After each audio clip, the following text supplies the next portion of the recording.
right, thank you. So my talk is based on my work with Shakespeare. I'm an English professor at Ostos Community College, and I'm Shakespearean by trade. And so as soon as I got to the campus, what I was really enthused to do is to learn how to make my teaching of Shakespeare more accessible, more interesting, more entertaining, and to appeal to the particular needs of my students. So the agenda for this presentation is quite large. I'm going to give you a bit of a background on how this project came about and sort of some of the campus initiatives that it connects to. I'll be talking about some of the problems with studying Shakespeare and why I think digital technologies are a boon for that. Then I'll be talking about sort of the particular technologies that I'm going to present to you today, presenting some reflections from the students and an actual class demo that I use these in, and a few other resources and final thoughts. So first of all, the background. So this project and my use of this technology in the classroom came out of an iPads in the Initiative program at Ostos Community College, led by Iber Poma. And it sort of began with an exploratory phase in the fall 2018, where I was given an iPad to play around with for the semester, and I was able to sort of identify some technologies that might be useful for implementing in my Shakespeare and other literature classes. So that's what I did this semester, and that's what I'm going to continue doing in the next year. I'll be teaching Shakespeare in the fall, so I'm very enthused to try even more experimentation with these technologies. When I was given the iPad, the immediate thought that I had was, I do teach a lot of writing classes and a lot of literature, but I think that the most difficult thing is really to teach Shakespeare, particularly to undergraduates who find the language very strange and foreign. And at Ostos, there is another program. It's called the Core Books, otherwise known as the Columbia Core Program. And in that one, what it is it's a program. It's being directed by Andrea Fabrizio, who's the chair of the English department there, and Greg Marks, who was the former chair. And the idea is to bring the Columbia Core curriculum to campus and to try to have a kind of concerted, shared sort of community-based study of core books in the Western tradition. And in this program, Macbeth has been selected as the Shakespeare play. So I sort of used that as my launching point, thinking ahead, how could I make study of Macbeth very accessible, particularly for my colleagues who aren't experts in Shakespeare and are trying to find ways to make it accessible for students. So what are the problems with Macbeth? Every play in Shakespeare presents its own problems, and some of these are very general, really. So we have three major problems when you're teaching any Shakespeare play, and this is certainly true of Macbeth. And the first is the language. If it's been a long time since you've seen a Shakespeare play, or if you've never read it, the language is early modern. That is to say, it's the language that was being spoken 400 years ago. In addition, even though it technically is English, it's not just that there's a vocabulary difference, it's not just a question of syntax, but most of Shakespeare's plays are written in meter, right? They're written in iambic pentameter, so you're reading poetry in a language that already feels divorced from your current sort of, your worldview. And so that, again, adds to real problems with understanding. It can also create the sense of, like, I don't understand this, I don't want to deal with it, I don't want to learn it, and so the students tend to disengage. The other problems are a lot of the plays make a lot of historical references. Macbeth is one of these, right? It sort of makes a lot of references to the reign of King James I. If you're not up on your 17th century English politics, it really does seem to be lost in translation. Finally, and this is really at the heart of this presentation, when we read Shakespeare, if we're reading his plays, we're sort of going backwards. The approach is sort of reversed because these plays were composed for performance. What we read when we read a Shakespeare play is we're reading a script that was compiled by people after Shakespeare died, by a bunch of actors who tried to reconstruct by memory, according to some theories, what the plays were, right? So it's not even Shakespeare himself supplying these things that go to the press. It's this sort of reverse recovery process. And so it's not surprising that students have difficulty relating to the material. It's so historically removed, linguistically removed, and then we're reading something that really wasn't meant to be read in most cases. Although the books were sold later for private readership, they really were written with the imagining that this is a performance. So some questions. how do we engage students in lively discussion of what my students often call dead plays? Which educational technologies are available to enhance the students' appreciation for and understanding of the material? So the first technology that I want to talk about, and this is really the focus of the presentation, is the Globe 360 app. And this is what I got really excited about when I was working through this iPads in the Classroom initiative. So what is the Globe 360 app? Well, it's an app provided by the Globe Theatre in London, and it's a free app. It's only for the iPad or iOS system, so that's a limitation of it, but I think it's really cool. In our campus, we have an iPads initiative, which means that I had the luxury of being able to bring in a cart of iPads for the students to use. And what it does is that it offers a virtual tour of the Globe Theatre. And I'll say a little bit about the history of that theatre in a minute so you see why it's such a cool technology to bring in to enhance students' engagement. So it gives you a sort of 3D view, and it has little points that you can click on, these little info buttons, and you get pop-up screens that give you sort of greater information. And when you click on one of those info buttons, you get history of the theater itself, history about Shakespeare, history about Renaissance performance. And so it can be really fun to allow students to play around with, right? One of the great things about it, too, is that it sort of is created with the sort of virtual reality movement in mind, because when you hold up the iPad or your phone, if you sort of move it around, you get that virtual reality experience that you're actually there in the theater. And that can be really cool to make students, to get students excited about Shakespeare and about performance and about the space of the theater as well. Here's a short video. Wow, it's loud. Let's see if I can, I got it. There we go. This is a very short video just showing you what the technology.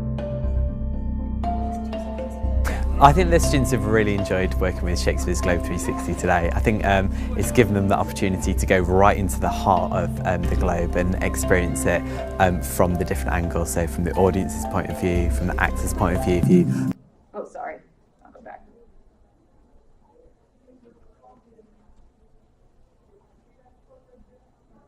The opportunity to go right into the heart of the Globe and experience it from the different angles, so from the audience's point of view, from the actor's point of view, also from backstage. Some of our students absolutely loved seeing the way that the Globe was structured. I love the way you can feel as if you're actually walking around it and being as if you're in the Globe Theatre. My favourite bit would probably be you first open up the app and then it reveals the frame and it starts to bring down the structure of everything, so it comes one by one, so you're able to see how maybe it was built and the inside structure as well as the outside, which I really like. I mean, from a drama teacher point of view, just the fact that they can really just visually see the staging. So often we talk about staging, but it's quite hard for them sometimes to imagine it. So with this app, I mean, literally they are in the heart of the theatre, looking at it from different viewpoints, so they can actually become the actors, and that will really help when they're actually trying to sort of stage their pieces. It feels as if you're actually in the Globe, looking around, walking around it. Yeah, I find that really cool. Okay, I want to pause it there because it kind of goes in the same vein. You get the sense of how it's used. And I'm working on a Dell laptop, so again, it's only an iOS thing, so it's not like I can switch very easily to show you. But on the iPad, I've played with it very personally, and I brought it into a classroom, and it was very user-friendly. Okay, so let me explain why this is actually such a phenomenal technology to bring in, if I can figure out how to change the slide.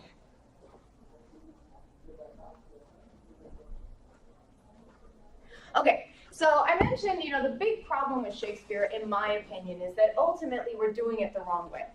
Now, I'm not saying as an English professor that I don't think we should be doing close reading. I think close reading is the most phenomenally impactful way to experience Shakespeare, but it has a limitation when you are doing that consistently in divorcement from the performance tradition.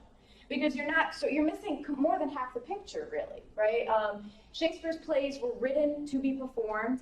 They were performed at many different places throughout his career. We have indoor private theaters, a more intimate space with real limitations in terms of special effects and technology. We have then the big public theaters, right, particularly the Globe, which is sort of synonymous with Shakespeare.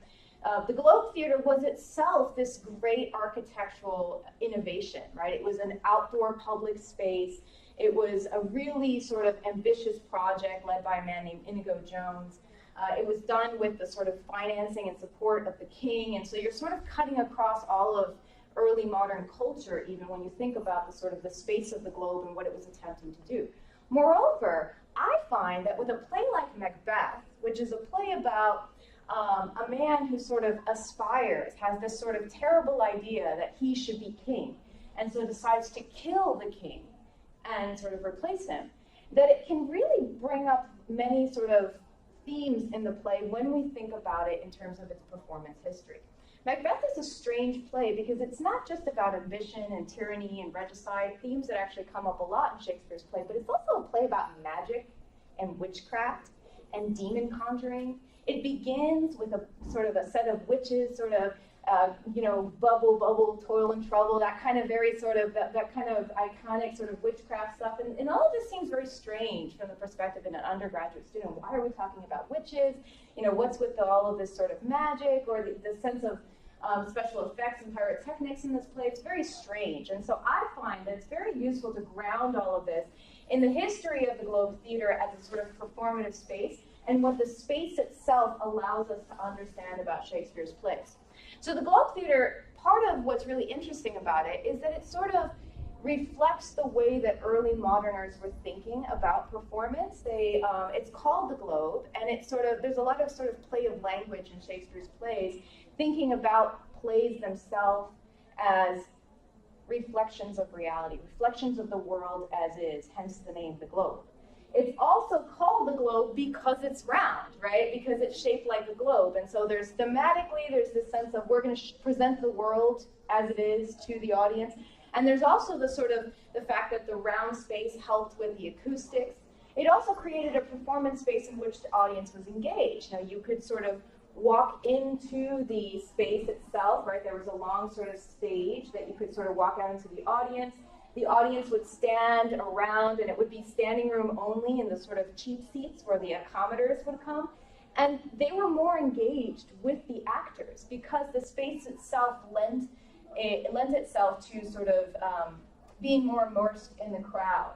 I often like to talk to the students also about some of the stagecraft and some of the technical aspects of the performance at the Globe. So the Globe itself has a sort of, here's a sort of historical reconstruction of it. It has multiple tiers. You have a balcony space, and this, of course, would have been very important for a play like Romeo and Juliet. If you're familiar with that one, you have Juliet standing on a balcony saying, "Romeo, Romeo, wherefore art thou, Romeo?" We also have trap doors underneath the main stage, right? Underneath this space here is actually space where the actors would hide for specific effects. We also have this space up here where there would be ropes and harnesses for actors to be able to be lifted and carried across the stage. And then at the top, this is really cool, is where the cannon was kept, because you can't have a theater without a cannon, right? I do mean a real cannon, right? So one of the things that students often find surprising is that when we talk about early modern special effects, we're not talking about CGI. We're talking about real cannon fire used to mimic the sounds of the battle, as in the beginning of the play, right? Where Macbeth is sort of in the midst of a battle, sort of fighting on behalf of Scotland, right? Cannons would actually be used, right? And so these kinds of things can get students really excited. When I talk to them about the gore of the play, it's a very bloody play. They're very surprised to discover that, in fact, real blood would be used because, we don't have we don't have the technology to mimic blood, so they use animal blood. They would use animal intestines in battle scenes. They would use real animals. Sometimes the animals would defecate on stage, and they just had to roll with it, right? And that kind of sort of immersive experience can get students really excited about thinking about staging, right? How the interpretive possibilities, the performative possibilities. And so this is what I try to bring in. But one of the problems here is that when you're dealing with an average undergraduate 200 level audience, as much as they may be excited about these things in the abstract, and as much as I want to try to drive home the idea that we're missing the picture if we don't think about performance history, they're very afraid very often to, I don't know, perform a scene, for example. I've tried this in the class many times. And more often than not, you've got a few really vocal students who are super into it, and the rest who just hate you because they're embarrassed and shy and scared. And so what I think is really cool is to use digital technologies to bridge that gap, and as a starting point, right, to launch discussions about performance, especially early in the semester when they're just sort of getting their feet wet, right? And so that's one of the cool things about the 360 app. So I demoed this technology about a month ago, and the students that I used were the English 111 students of Professor Marks. Professor Marks was also the one who spearheaded the Columbia Core program, so he seemed like a really great collaborator for this. And in his English 111, they were just reading Macbeth, so it was a good, happy coincidence. I brought in the technology, and we sort of began with playing around with the Globe app, like doing a tour and having them sort of explore the space of it, to learn about the different sort of parts of the theater, like the trapdoors, the balcony, in the actual space above. If I can go back 1 second, one of the things I wanted to mention. So I mentioned that the idea of the globe sort of carried in thematically, but even the space itself sort of carries that theme in, right? So this top space up here was called the heavens, right? And the place down here where the trapdoor was called hell, exactly, right? And so, yeah, so a lot of this sort of, you can even see that the design, the sort of paintings have sort of the cosmos represented, right? So the space of the theater even sort of wants to communicate this idea, right? That we are presenting the world to you, right? All the world's a stage. You've probably heard that expression. But anyway, so I had them play around with it in a kind of scavenger hunt type exercise, and I think they found that really useful, as some of their testimonials imply. I think that the benefits of the technology are overwhelmingly positive. It's accessible. The reality is that the vast majority of undergraduate students studying Shakespeare are not likely to have the opportunity to travel to London, to watch a performance at the Globe Theatre, to tour the space. That is not something that everybody gets to do, and so it sort of levels the playing field, right, where they get to feel like they're there.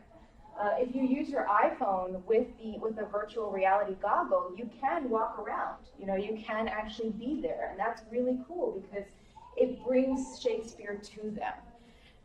It's affordable. It can't be cheaper than free, right? There is a paid content section of the app, and that costs 99 cents, but I've never felt the need to use it. I think there's more than enough information there about the historical Globe Theatre, which was built in 1599, and then about, I think, 1608, so less than a decade later, it burned down because, as it turns out, it's not a good idea to have a cannon in a theater.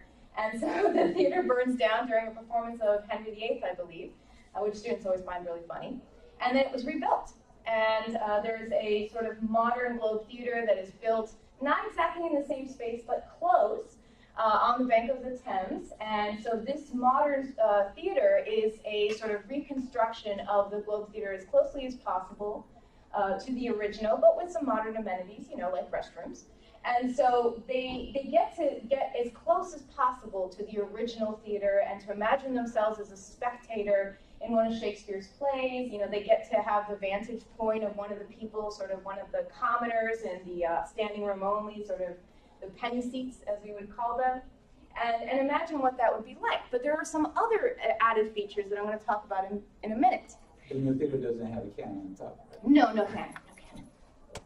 So what did the students say about touring the Globe Theatre virtually? I gave them a sort of anecdotal survey, and I have no statistical data, so that's a limitation of this pilot, right? Something I should consider doing in the future to try to get some hard data about how this amplifies their experience of the theater. But I did find some of their comments to be really powerful. I never would have predicted that the theater back then would have looked so similar to the theater now with the escape doors on the stage, and I was surprised that they used live cannons. Everybody loves the cannon bit, right? I learned a lot, helped me to reflect about questions of how the play was done on stage. I love that comment, right? Because that's really what we're trying to think about. In a minute, you'll see why it's so important to think about performative questions. But okay, so I think anyone would benefit to understand where and how the plays were performed. And I really love this last one. It's nice to know we can learn some themes differently and that we have the technology to support this, which we do. All right, there is an added feature of the Globe 360 app called Staging It, and I think this one's really exciting. What it is that it's a selection of scenes from a few of Shakespeare's plays, and they've been acted using different directorial choices several times. And so each pair of lines is acted 4 times with different emotions, right? Fear, courage, etc. And so they get to actually splice their own scene performances. So in this case, because we were working with Macbeth, we were working with the scene 2, 1, 33, 39. This is when Macbeth contemplates killing the king.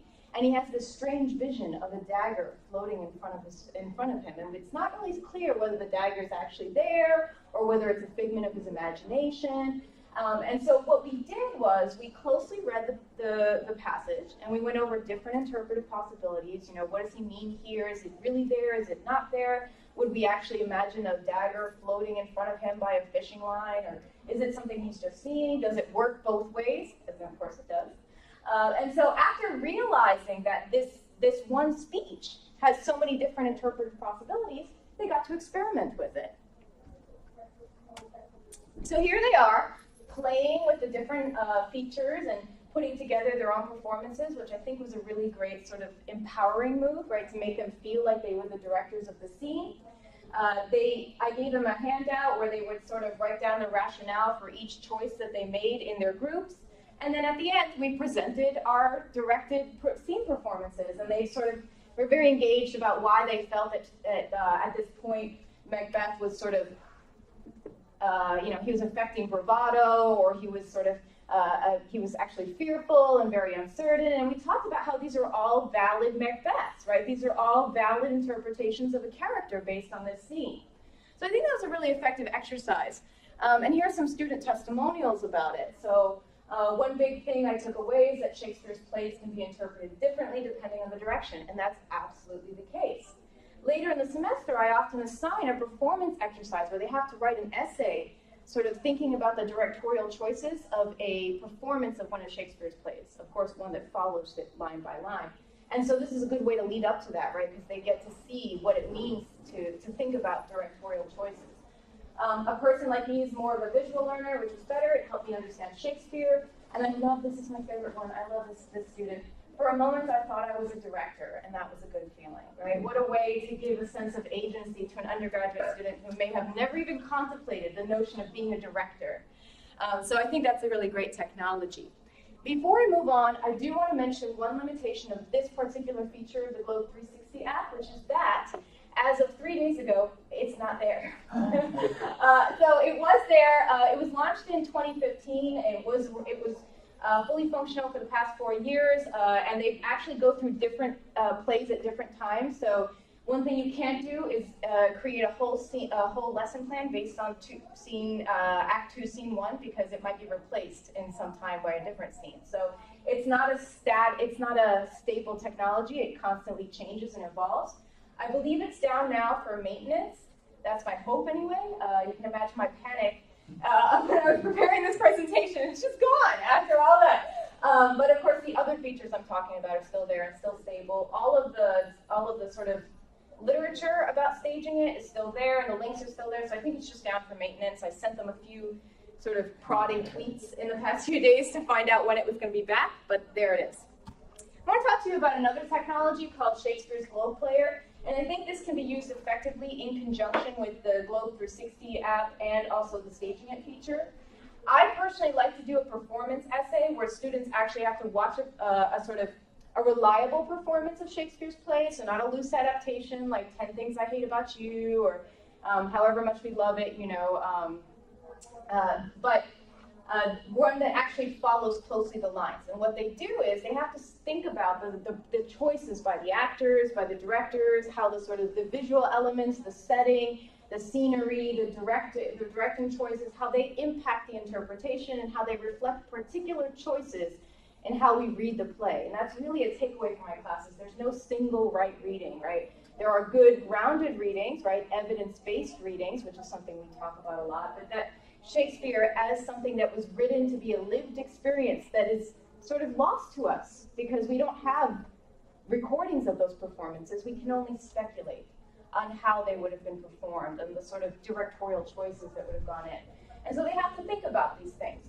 The Shakespeare Globe Player is another free app. It's also provided by the Globe Theatre. And this one has lots of filmed recordings of actual performances at the Globe Theatre. So I mentioned before, most students probably won't go to London and view a play at the Globe. But with this, coupled with the 360 app, it's like they were there, as close as possible to the real thing. And they have all of their performances from, the past 10 years. They also have, and this is another great feature, a part of it right here is sort of one of the drop-down options is called the Globe to Globe, which is what you see in that image right there. And what it is productions of those plays performed at the Globe, but in other languages. This is really useful for my students, many of whom may speak more than one language. It makes it, again, even more accessible, more interesting to them.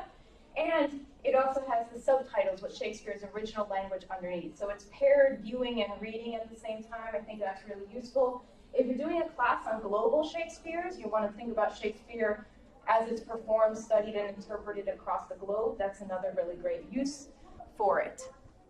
Finally, almost penultimately, I wanted to talk about these two resources. This is just another part of the Globe Theatre. This is not an app, but this is part of their website. It's called the Globe Theatre's Teach Shakespeare site. There are tons of study resources there. We often have a problem with Shakespeare that the students tend to go to SparkNotes, which is not the most reliable study tool. This website has tons of materials on lots of Shakespeare's plays, and it also has really cool lesson plans based on performance, right? And I think that's really interesting to bring in. Finally, there's another technology called Shakespeare at Play. It's another app. The great limitation of it is that there is a cost involved. It costs $9, but once you pay that, you get access to digital editions of all of Shakespeare's plays. For students who are have financial constraints, that might be a really good affordable option to them. And the really unique thing about it, as you see in the image there, is that for every scene, you have actors who have actually performed it. So the students can view it and read it at the same time. Some professors might view this as anathema. I don't. I think that this is exactly how we should be studying Shakespeare. We never move away from the text. Always closely read, always have it in front of you. And the ideal scenario is one where you've read it first and then you see it performed. But I love the idea of studying the two in conjunction. It really enhances students' understanding, appreciation, enthusiasm, and it really reinforces the idea that Shakespeare is a performative, lived experience. Final thoughts. So here are just my developing insights about how these technologies can be used and their efficacies. First of all, I do think that technology can bring dead plays to life. I know that a lot of my students are tech savvy, and a lot of them really enjoy multimedia formats. I know that they struggle with the words on the page, and that's true for any English class, but when you're dealing with literature that's 400 years removed from the current moment, it feels especially distant. And so how do you bring them to life? Well, technologies that literally bring them to life, bring people and faces to these actions and gestures is a really great way to do that. They're affordable, they're accessible, they can bridge the gap between reading and experiencing a performance, they can initiate conversations about the two. And finally, and this is a really important thing to keep in mind, in a Shakespeare classroom, technology is a great boon, it's a great help in many cases, it's a really good launching point to create fun exercises, but it should never take the place of reading, right, of close reading, which is the first thing and the most important thing we do in English classes. As the example of the staging it feature shows, you can't rely on it. You have to it's something that you can bring in, but if it's the only way that you're approaching the plays, you've also been misguided there too. I think the best thing to do is to try to bring them together and always have these kinds of shared conversations about the utility of technology in the classroom. I think I really enjoy it. I think it can really enhance, but it should always be a complement, not a replacement. That's it. Thank you. Comments, questions, concerns? Yeah. I think it was a great presentation, and that reminds me of when I used to perform in a group of theater in the Dominican Republic. Yeah. And the first scene I was given in order to see if I was going to be part of the group of theater was a Shakespearean scene, Romeo and Juliet. All right. And then I was wondering, when you go back to the previous slide, I believe is the one where it has the actor there. Right I'm there. sorry, yeah. They read closely, they see the image, but do they have the audio at the same time? Yes, they do. They do, and so you can listen to it and read it. I do think that if you're trying to do both at the same time, it might be a little bit confusing, right? Because it's hard to be reading and listening and viewing something at the same time. So what I would suggest to students or professors who want to use this technology in the classroom is that you remind students to read first, then view, then read again, right? And that can be that sort of back and forth, right? Always starting with the text and going back to the text. Good idea. Yes. How would you, what are the thoughts about how to structure it within a course? So would close reading be concurrent with the text, would come after they have some familiarity, or would it be sort of a mixture of both? How would you kind of integrate it? I think that some of the technology, like Shakespeare at Play, might be something to talk about on the first day. As you know, if you want to think about the materials you want to gather for this class, this is something really effective for you, especially if you're struggling with understanding what's going on.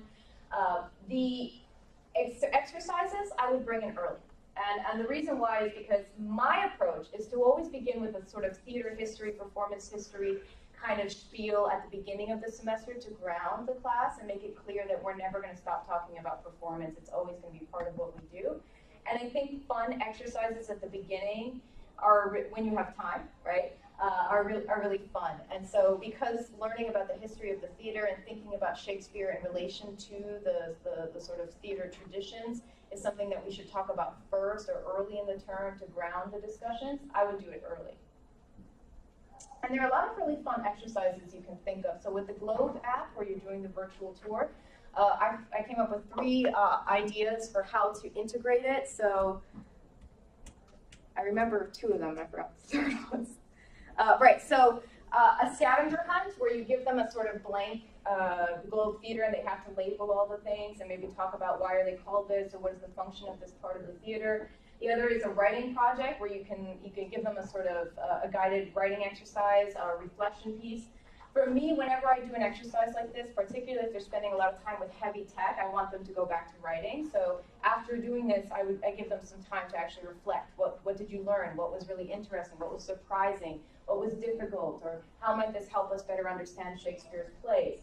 And then finally, staging exercises. How would you stage this? So imagine that you're putting together a performance of Macbeth, and it was performed at the Globe Theater. So how would you use the space? Where would you have Macbeth come in here? What would where would you put your actors? Would you have any of them standing on the balcony? Why? And so they could do a sort of staging exercise. And again, it's all virtual. So for those who don't feel comfortable using their bodies or performing, or at least not right away, this is early in the term, they can start to think about directing in a way that's more accessible, less intimidating.